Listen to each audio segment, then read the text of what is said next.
Guys, we need to talk.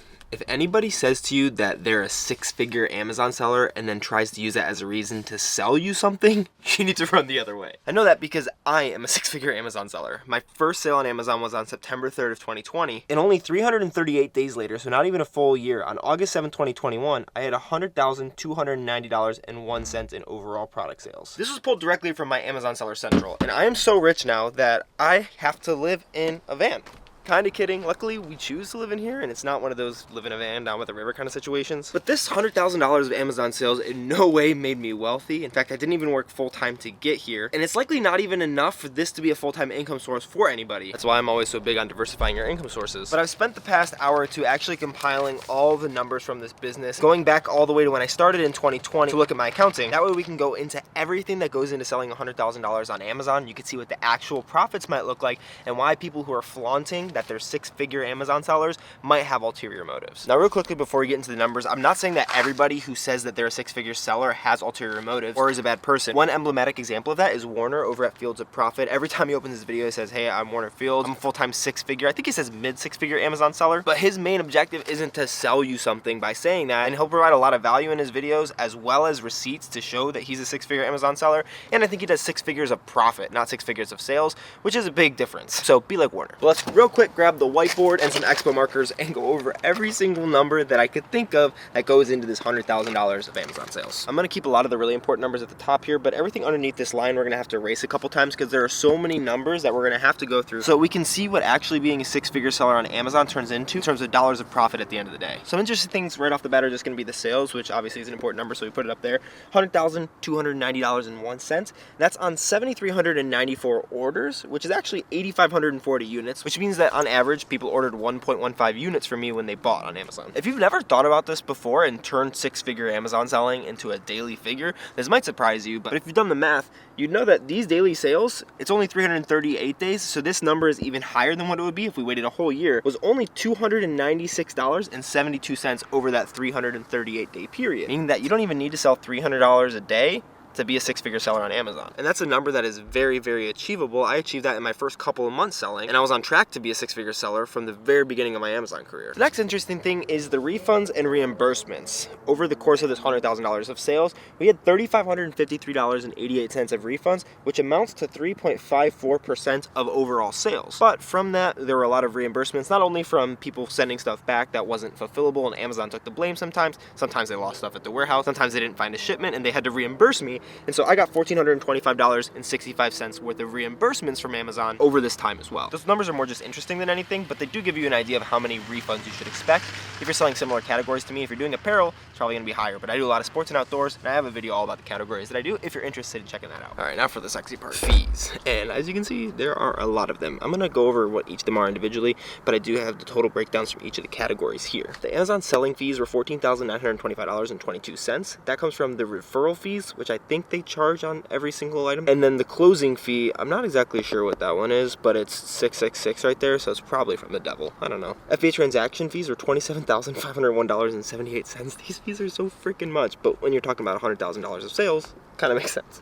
Fulfillment fees is when they're kind of picking and packing it. That was $26,500 of it. And then chargebacks were almost $1,000, $914, and that's just from people not actually buying the item and getting charged back. I think that's what happens if an order's in the pending status for 3 weeks or more. Then we have inventory storage and shipping fees, which are over $1,500, $1,547.50. And this is broken down into the most subcategories. 30-day storage fees, which is $296.98. I didn't actually have any long-term storage fees over this time because I didn't let my inventory age 6 or 12 months. I had removal order fees of $34.23. That's the fee that you get assessed every time that you get an item shipped back to yourself from Amazon. I think it's either 40 cents or 60 cents. And then the disposal order fee I think is 15 cents right now, and I had $1.35 worth of those because I didn't dispose of a lot of stuff I had it shipped back to me during this time because I was living in an apartment, not in a van. Then we had inbound shipping fees, which is obviously the most. $1,212.02 is what I spent just on shipping stuff into Amazon. It's 1% of the total sales. I honestly don't know what the return fee is, but it was less than $3, and so I'm not really worried about 0.03% of my overall sales. And then the last couple things having to do with the fees related to the actual sales were the cost of goods sold, which is how much I spent on all the inventory that I sold out of this $100,000,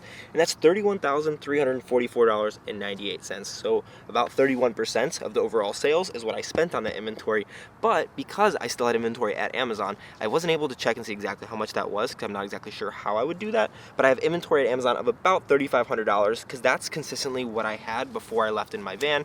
And the way that you check that is by going onto Inventory Lab, at least if you have Inventory Lab, which I would definitely recommend. And if you go into Inventory Overview up at the top there, they've recently updated it so you can see the FBA inventory that you have, the total sales value right here. And if you click one of these arrows, it'll show you total on-hand buy cost, which right now I have $5,323. That's because I'm getting better at holding out prices and I just spent a little bit more, but at that time it was only around $3,500, and that'll be important in a second. But that actually brings our net profit after only the Amazon transactions, because this is definitely not the end of everything, to $22,770.22. And let's just say right here, if you're selling $100,000 on Amazon and you're a six-figure seller, you're making like 11 bucks an hour, just in terms of the net profit after Amazon fees. If you're working on it full time, obviously I don't think I was working on it full time. I was probably working on it barely part-time hours, 15 hours-ish a week, 20 maybe. And I wasn't trying to make the most in the world. If you've been on the channel before, you understand why. But that $22,000 is 22.7% of the total sales of that $100,000. And it's a 72.64% return on investment of the inventory that I purchased, which is actually pretty good. But if you notice down here, I said that's accrual based. We won't get super technical, but really quickly, the basis between accrual accounting and cash accounting. Really simply, accrual accounting is accounting at the sale of an item, and cash-based accounting is accounting at the purchase of an item, because technically when you buy inventory, this cost of goods sold up here,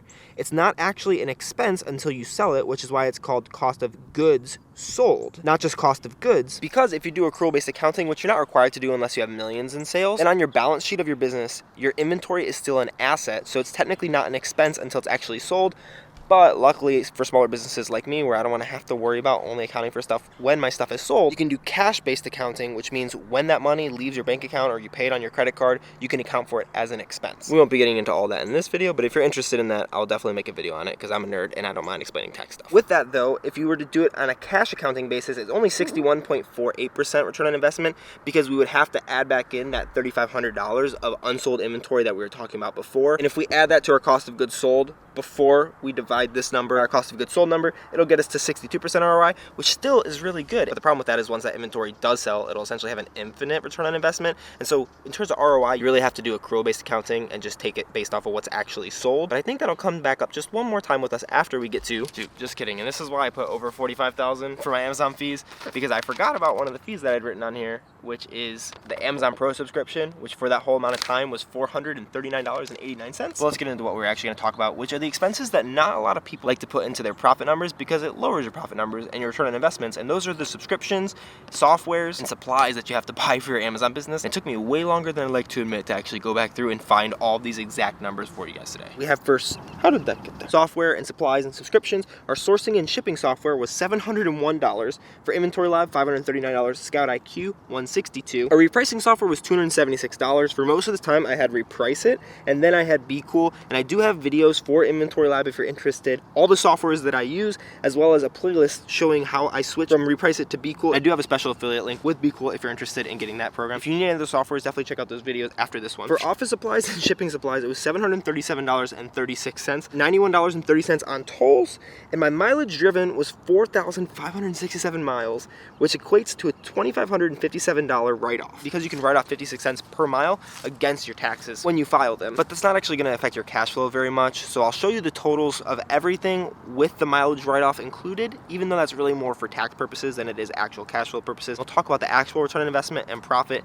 not with the mileage written off. That's because if we include the mileage, then we had $4,363.18 of total expenses written off, but it was really only $1,805.66 of negative cash flow, which, since we're mostly doing cash-based accounting, is ultimately the more important number. We'll just use the mileage to get more tax benefit. So where cash versus accrual really comes in is at the end of the day when you're thinking about how much cash you actually have at the end of this $100,000. And because I spent the extra $3,500 of inventory that's still at Amazon, we have to subtract that out from the $22,000 of net profit, and then we also have to subtract the $1,800 of softwares and subscriptions, which brings us to $17,394.56 of actual net profit. If we were to do accrual-based accounting, we would have a $3,500 asset on our books and a $20,894 actual net profit, but we're going to look at the $17,000 number, because even if we wanted to take that $20,000 number, I don't think it'll be as honest, and I like being a little bit more conservative. You guys who are on my channel definitely know that because I don't want to give anybody false expectations on anything. So let's look at what the actual return on investments would be. Those sirens are signaling the reality that this isn't as great as some people might point it out to be. And that is that the actual net profit being $17,000 just about is only a 17.3% profit percentage of the total amount of sales. This is after all fees, after everything is said and done. The one thing I didn't include, which some people asked about before, is credit card points. You could add back in probably about $700 to $1,000 of credit card points because we got about 1.5% back on the cost of goods sold as well as the extra fees,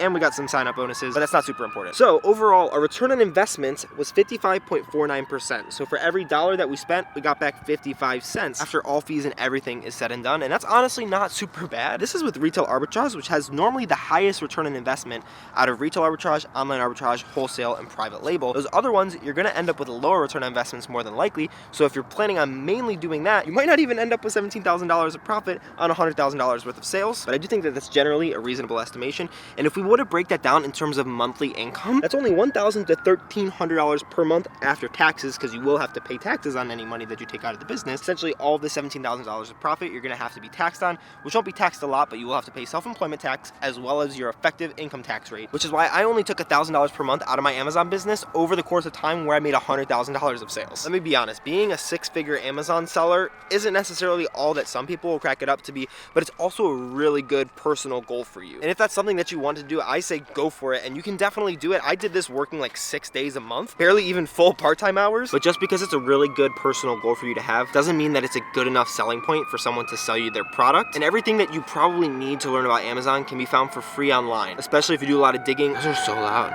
Those are your warning signs. So especially if someone says that they're a six-figure Amazon seller and they don't back that up with more numbers and try to be a little cryptic with it, just know that every $100,000 that they sell probably is turning into generously $1,500 worth of actual take-home pay for them, which is why I'm not selling a course and don't have any plans to. And I haven't heard of any one that I would recommend anybody buying. I guess this is a hard plug. Just follow my YouTube channel and ask any questions that you want. I'm always in the comments answering every question. Videos that you guys want topics on, by DMing me or letting me know in the comments, I'll definitely get done. And I'm trying to network with a lot of really cool people this year who have some more experience in this space, as well as a bunch of other ways to make money online and work for yourself. But speaking of the year and this month especially, everybody who's been here with me, it's 5/10 right now on December 31st. That's Carissa's signature move there in Central Park. But this month has been crazy, and I can't believe that I'm finishing up filming for it. This past week especially, I've just been so burnt out, and I'm excited to kind of get a fresh start, take the weekend off, hopefully get back with you guys on Monday after not posting for 2 days, which seems like an eternity right now, because when you're seeing this video, I will have posted 33 pieces of content over the past 31 days, including a live stream, 2 videos one day, and 1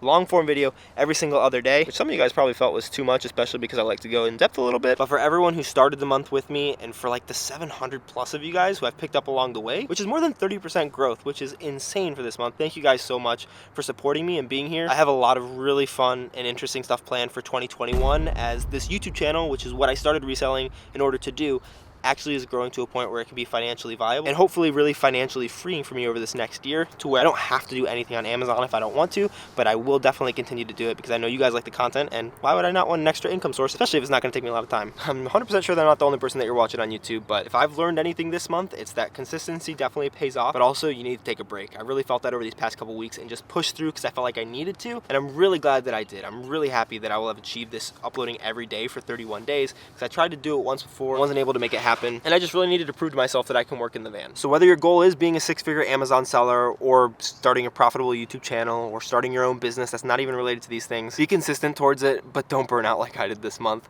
and definitely get some rest. That's what I'm about to go do for this weekend, and shower, because it's probably been longer than you'd want to know. Hopefully I'll see you guys Monday, but no promises. See you later.